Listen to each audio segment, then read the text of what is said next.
Algunos amigos de dentro y de fuera de Izquierda Unida se sorprendieron cuando vieron mi nombre en la lista de intervinientes en este acto. Pero tú no eres de la extrema izquierda, tú has estado en un comité de apoyo a izquierda anticapitalista en las elecciones europeas. Es cierto, y hoy por hoy debo deciros que mi opción electoral, si hubiera elecciones mañana, sería izquierda anticapitalista.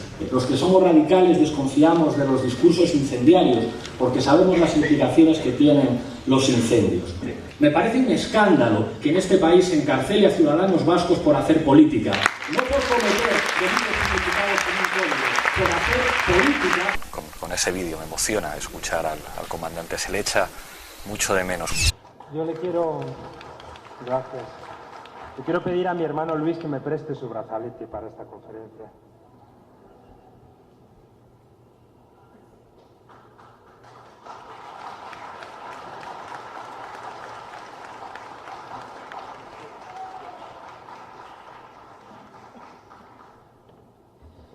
Yo sí creo que se puede hablar del legado de Chávez en 10 minutos, incluso con menos, y con 5 palabras. Yo lo he escuchado esta mañana a un atleta paralímpico que ha dicho, ¿el legado de Chávez en 5 palabras? Claro, Chávez, Chávez, Chávez, Chávez y Chávez, carajo.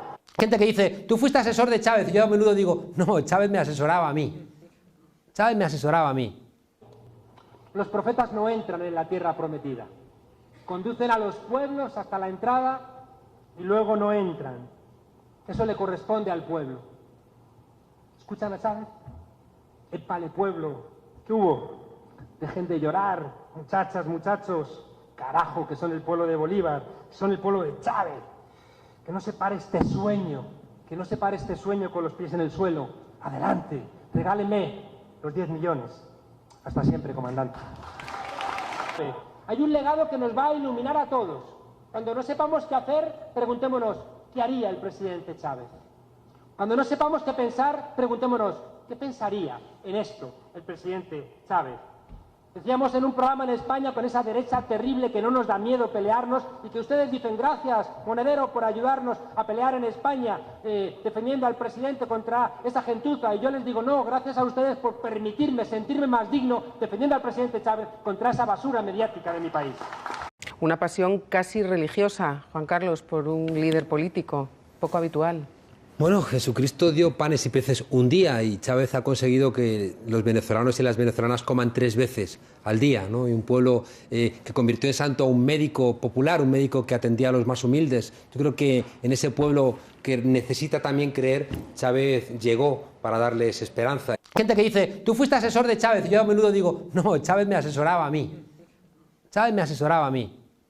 La constitución de este país, que no es la mía... ¿Tú crees que en Cuba hay una dictadura o tú crees que hay un sistema justo? ¿Dictadura o sistema justo? Mira, así, mira, en 2 palabras. No, pero no me digas a mí cómo tengo que pensar. Oye, pregunto, ¿tú crees que en Cuba se violan los derechos humanos, sí o no? Es que es muy simple. No, para ti es simple. ¿Usted no cree que hay un problema en Cuba, en sí mismo, en aquel país, de falta de libertad? Claro, contéstame a lo que le pregunto. No, pero es que las contestaciones no son blanco-negro, esto no es un código binario, sino que tenemos que entender las cosas. Y de hecho, los medios de comunicación están manipulando la información sobre Cuba. Manipulando. ¿Tú crees? Te lo digo así, mira, mirándote la cara, Mira, eres un portavoz de la propaganda castrista. Eres un portavoz de la propaganda castrista. ¿Prefieres tener a Hugo Chávez o a Maduro antes que a Zapatero o a Rajoy? Claro que sí. Sí, vale. Y en 2 segundos dejé de tener empresa. Junto a la Francia, Chávez ordenó la expropiación de otras 3 edificaciones en los alrededores de la Plaza Bolívar. En aquella casita que está allá vivió Bolívar recién casado. Esa casita que se ve ahí con 2 balcones. Y ahí lo que están en unos negocios. Exprópiese. Este edificio aquí, ¿cuál es? También es un edificio que tiene locales comerciales de propiedad privada. Exprópiese, señor alcalde. Exprópiese. Los comunistas casi nunca han pintado nada. De hecho, cuando hay elecciones en condiciones de normalidad, los comunistas nunca ganan. Cuando uno ve cuándo los comunistas han tenido éxito, en momentos de excepcionalidad, en momentos de crisis. Es que en política lo que cuenta no es tener razón, lo que cuenta es tener la fuerza para practicarlo. Y eso es aprender de América Latina. Discursos es decir, ¿qué es lo hegemónicos que, claro, pero hay que asumir que en determinados momentos hay que ser ambicioso y decir, hay discursos que en este momento es lo que te hacen ser mayoría. Y joder, con la que está cayendo, es que lo tenemos a huevo. Un grupo grupo de gente cantando la Internacional no va a transformar el país. Ya me gustaría a mí, porque yo vengo de eso también. Pero seguro que os preguntaréis, claro, pero ¿cómo conseguisteis que se os conociera? ¿Cuál es el instrumento de socialización política más importante en este momento? ¿Los sindicatos? No. ¿Los partidos políticos? No. ¿Las asociaciones de vecinos? No. ¿El 15M? No. La televisión. La televisión es el principal instrumento de socialización política. Yo digo que la gente no milita en los partidos políticos, sino que la gente milita en los medios de comunicación. Y nos dimos cuenta de que las tertulias de la televisión, los programas de debate político, eran los escenarios de confrontación política que servían para que la gente construyera sus opiniones. Claro, al principio nosotros no podíamos entrar ahí e hicimos nuestro propio programa de televisión, de una manera muy precaria al principio, en una televisión local. Lo que hicimos con La Tuerca, con nuestro programa, fue entrenarnos. Y después tuvimos la oportunidad de hacer un programa ya con muchos más medios técnicos en Hispan TV y llegó la oportunidad de ir a debatir a medios de comunicación de masas. Me llegó sobre todo a mí. Me empezaron a llevar, me llevaron una vez y funcionó muy bien a nivel de audiencia, porque claro, el discurso que llevábamos durante muchísimo tiempo trabajando funcionaba con la gente. Dirigido por Íñigo Errejón, que está por ahí, alguien con mucha más experiencia que yo en América Latina, que había trabajado en campaña, que sabía cómo se podía diseñar una campaña. Y si de repente te quieres presentar como somos el partido de los ciudadanos, no somos de izquierda ni de derecha, yo creo que eso sería una estupidez, pero sí jugar en términos identitarios con elementos no tanto ambiguos como ponerles otros nombres. Es decir, yo estoy en contra de los bancos y a favor de las familias, no ya por ser comunista, sino porque soy patriota. Y porque soy patriota defiendo a las familias de este país. Y estoy en contra de que se pueda privatizar la sanidad porque soy patriota. Eso implica utilizar un lenguaje determinado, disputar el significado de palabras como democracia, como justicia, hablar fundamentalmente en la campaña electoral de la corrupción, hablar fundamentalmente de la casta, señalar a los enemigos del pueblo. ¿Cómo es seguir el fraude fiscal? Patriotismo es asegurar el derecho a la educación y estás disputando un elemento agregador fundamental, que es la patria. O estás disputando la democracia cuando dices, si está gobernando la troika europea, aquí no hay democracia, aquí lo que hay es efectivamente una dictadura. ¿Qué sentido tiene manejar un discurso como este? Un discurso de mayorías, un discurso ganador, un discurso que aprovecha de alguna manera esas grietas que aparecen en momentos de excepcionalidad como este. Y tengo maneras de explicar la realidad de otra forma. Es decir, no, el problema no es que los políticos sean todos iguales, es que hay una casta que está vinculada a los intereses económicos. No, es que no es como dices tú que la corrupción es un problema de que hay manzanas podridas y corrupción hay en todas partes, hay fontaneros, taxistas o abogados deshonestos, igual que hay políticos deshonestos. No, no, no, la corrupción es una forma de gobierno vinculada a un tipo de desarrollo económico.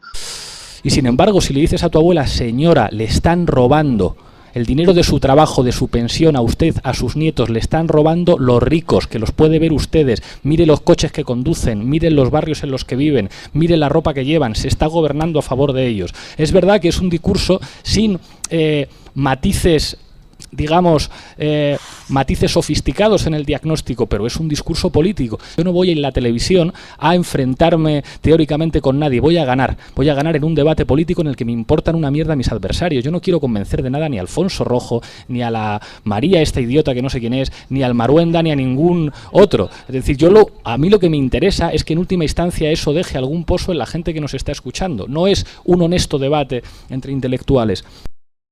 Estamos dando argumentos. Les estamos dando argumentos para hacer lo que Gramsci decía que tenía que hacer un partido en tanto que intelectual orgánico, armar a un montón de gente para que en su centro de trabajo, en su centro de estudio, en el bar, con los amigos, con la familia, actúe como un militante que traslada la línea. Las televisiones privadas se daban cuenta de que aumentaban sus audiencias y por lo tanto aumentaba su recaudación e insistieron en llevarme.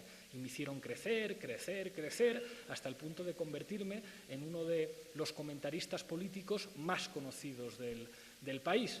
Y claro, se debieron pensar que yo no tenía más aspiraciones ni más ambiciones que convertirme en un tertuliano de televisión.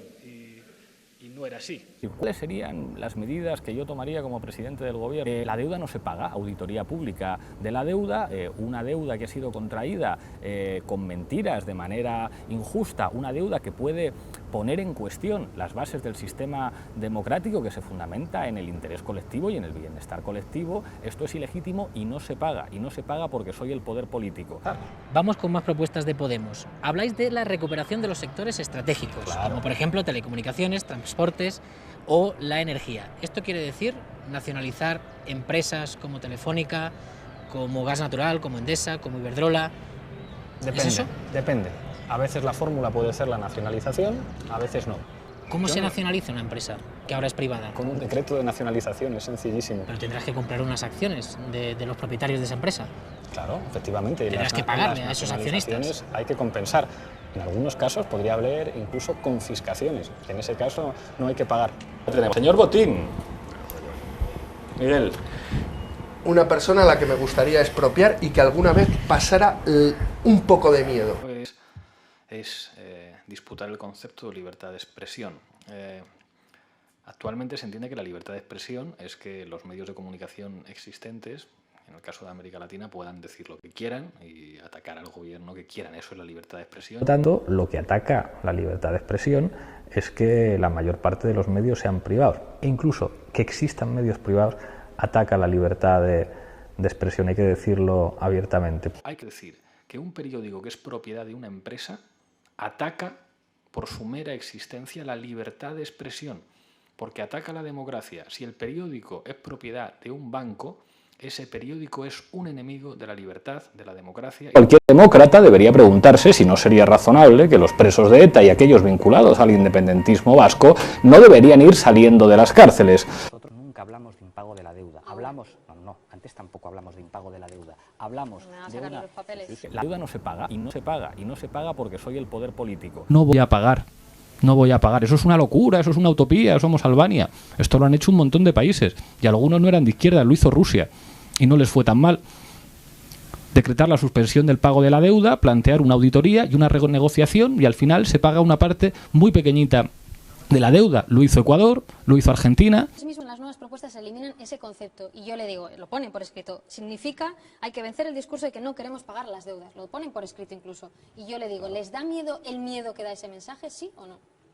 ¿Les preocupa? Nos preocupa enormemente que nuestras palabras se utilicen para hacer daño a una suerte de propuestas razonables. Por eso nosotros decimos, ¿se entiende mejor cuando hablamos de reestructuración de la deuda? Claro que se entiende mejor, por lo tanto, utilicemos conceptos que sirvan para explicar mejor lo que estamos proponiendo. He visto en mi facultad que cada vez que le montan un pollo de narices, aguantar el pollo.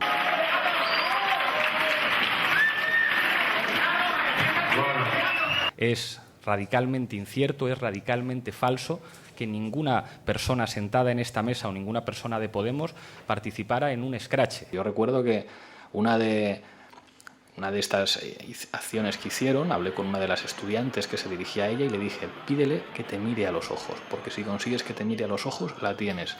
Le dijo 3 veces, míreme a los ojos, señora Rosa Díez, y no le mira a los ojos. Es falso que yo participara en un escrache, yo estuve en un acto académico como profesor de la facultad. Es como que buena, tiene un asesor de comunicación mejor que yo, porque lo está haciendo muy bien, muy bien. Y es radicalmente falso que nadie de Podemos participara en un escrache. Habéis propuesto poner un tope salarial. Es decir, igual que hay una renta básica mínima, un salario mínimo, también queréis que haya un salario tope. Es una cosa que hacen los suizos, que fíjate tú que en Suiza, que tienen el secreto ¿sí lo hacen bancario, los suizos eso? Sí, creo que son, ¿qué hacen?